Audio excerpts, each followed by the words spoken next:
Chers étudiants, une des compétences à acquérir lorsqu'on s'intéresse à la question des outils numériques pour la formation en langue, et c'est l'une des premières compétences à acquérir, c'est la capacité à explorer les ressources existantes qui ont déjà été créées par d'autres personnes, à les trouver, à les analyser et à se poser la question de la pertinence de les utiliser dans sa propre formation.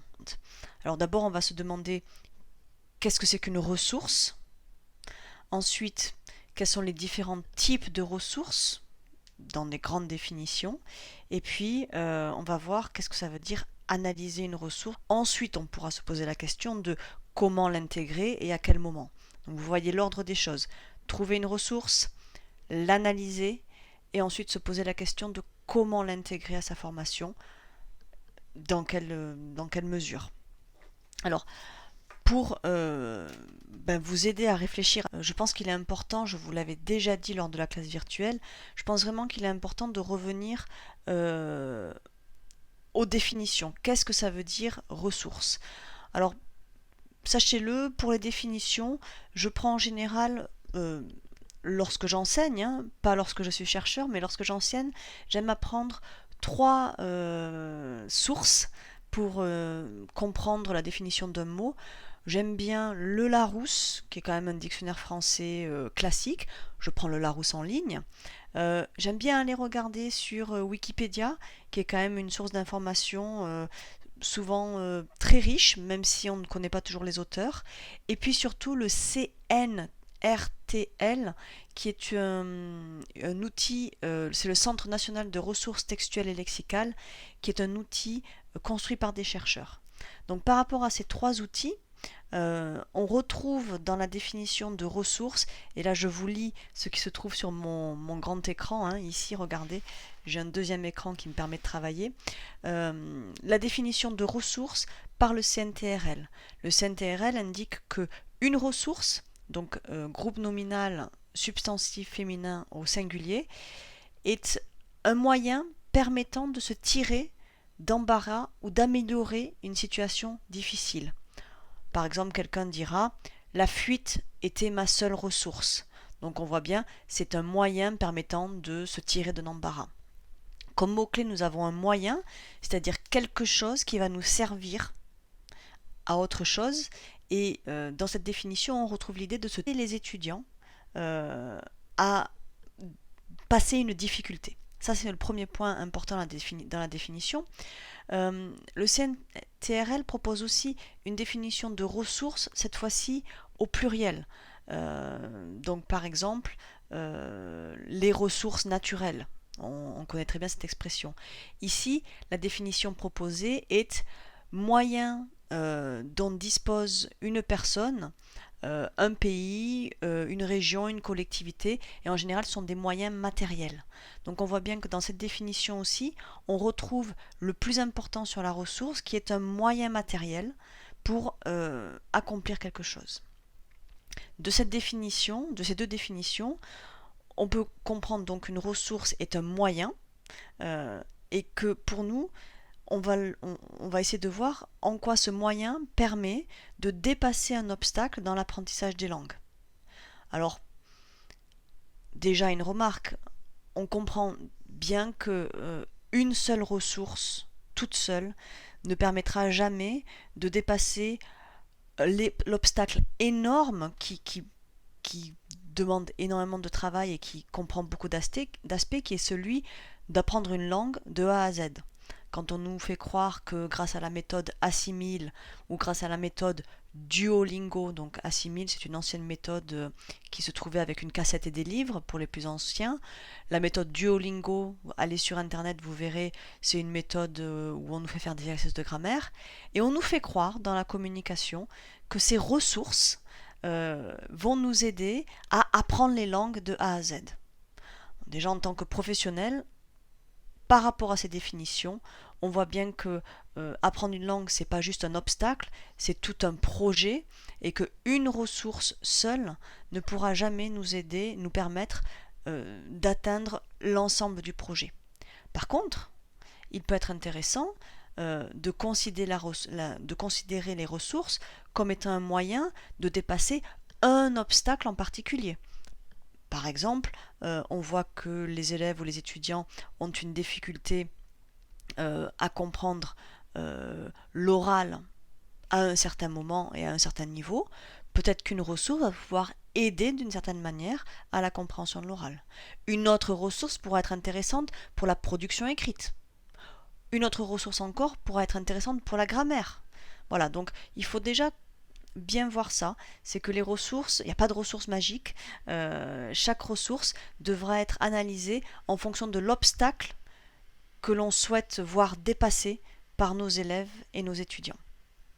Alors, deux types de ressources que vous devez absolument clairement identifier dans votre esprit.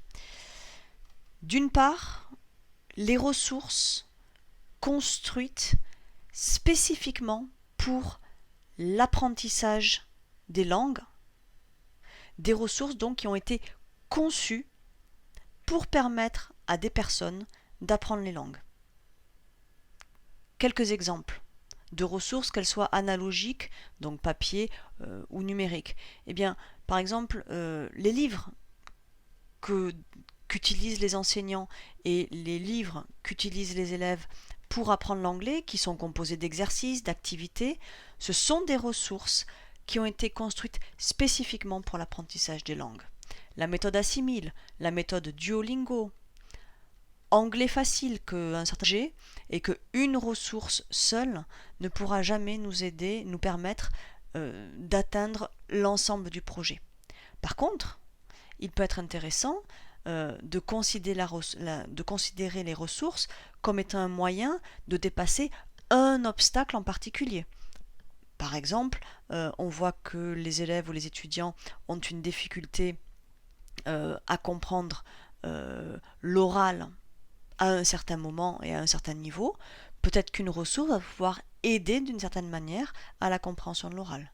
Une autre ressource pourra être intéressante pour la production écrite. Une autre ressource encore pourra être intéressante pour la grammaire.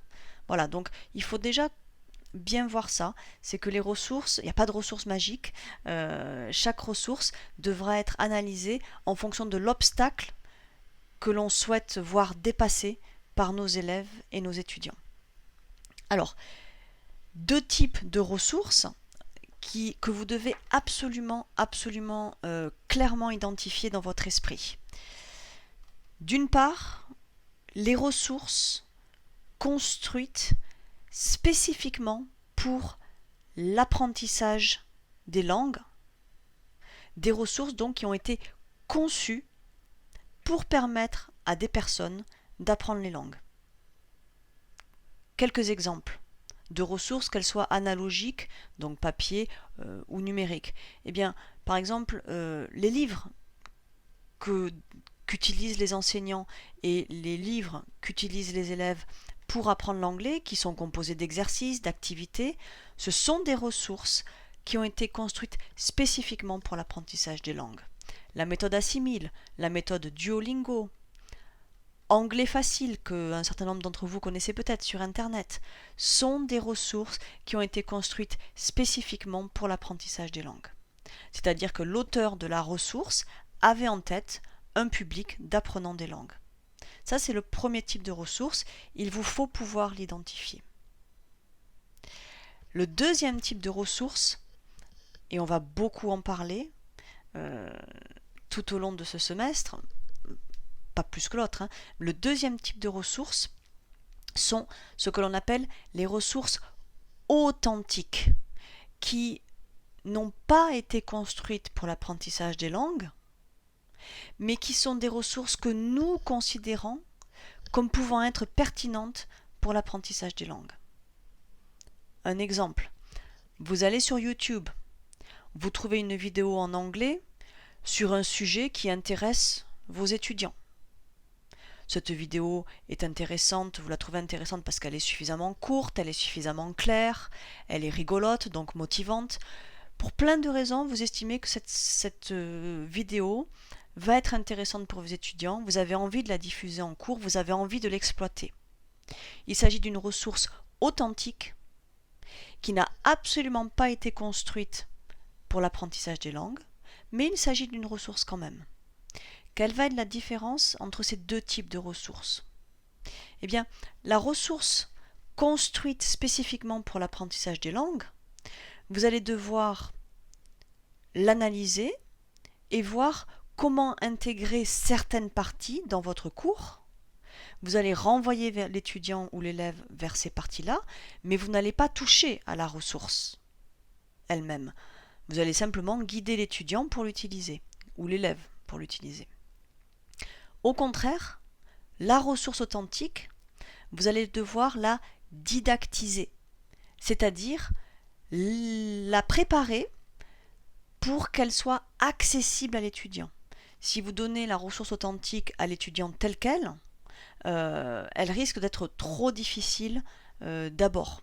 Donc, dans la manière dont vous allez l'exploiter, dans la manière dont vous allez éventuellement l'aménager, vous allez peut-être devoir couper la vidéo, vous allez peut-être prendre des images de la vidéo, en tout cas vous allez la didactiser et pour l'intégrer à votre séquence pédagogique.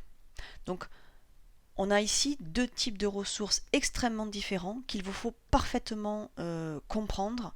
Et lorsque vous allez chercher des ressources pour faire votre cours, que ce soit dans la bibliothèque de votre université, dans le futur CDI de votre collège ou sur Internet, il vous faut bien avoir en tête si vous êtes sur une ressource authentique ou si vous êtes sur une ressource construite pour l'apprentissage. Je vais vous donner là 4 exemples de ressources. Essayez de voir si d'après vous, il s'agit d'une ressource authentique ou d'une ressource créée spécifiquement pour l'apprentissage des langues. Première ressource, une ressource papier, un livre écrit par un auteur anglais, en anglais, par exemple, un livre Romeo and Juliet de Shakespeare. Est-ce une ressource authentique ou est-ce une ressource créée pour l'apprentissage? Deuxième exemple de ressource, un livre bilingue sur lequel vous avez d'une part une page en français, une page dans la langue d'origine, par exemple l'anglais, et une page dans la langue dans laquelle parlent les étudiants, en général on va dire le français ici. Ressource authentique ou ressource créée pour l'apprentissage? Un site internet, par exemple Game of Thrones. Ressource authentique ou ressource pour l'apprentissage? Un site internet, par exemple MyCow. Allez sur internet voir ce que c'est MyCow, vous verrez.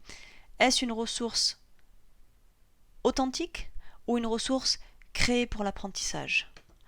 Enfin, deuxième vocable et le magazine The Time. Ressource authentique ou ressource construite spécifiquement pour l'apprentissage? Vous aurez les réponses sur Iris. Il faut vraiment réfléchir à ces questions-là. Voilà pour la définition des ressources, en tout cas de la typologie des ressources qu'il faut garder à l'esprit en tant qu'enseignant de langue et formateur grâce aux outils numériques. Dans la deuxième vidéo qui suit, je vais vous donner quelques pistes pour analyser ces ressources et réfléchir à leur intégration dans un cours. À tout de suite.